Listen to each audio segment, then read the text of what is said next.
Welcome to Samba Samba. Enjoy the video. You start by powering the Beats Solo Pro and your phone. Make sure the headphones have at least 15% charge or give them 10-15 minutes on the charger so pairing is stable. Once done, press and hold the power button 1-2 seconds to turn them on. You'll hear a chime.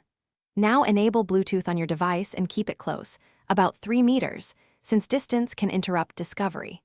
This step prevents failed scans and speeds up the next pairing actions. You now put the Solo Pro into pairing mode so your device can see it.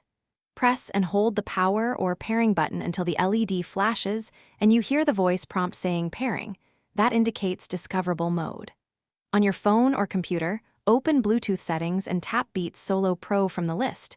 Make sure you select the exact model name. If a confirmation pops up, accept it. There's typically no PIN. This sequence creates the secure link. You finish by verifying audio and applying any quick fixes.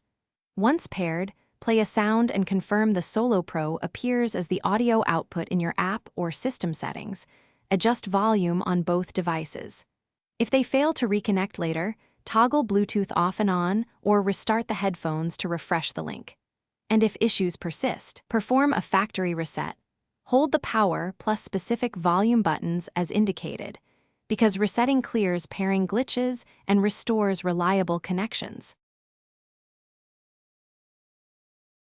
Thanks for watching. Consider subscribing if we helped you.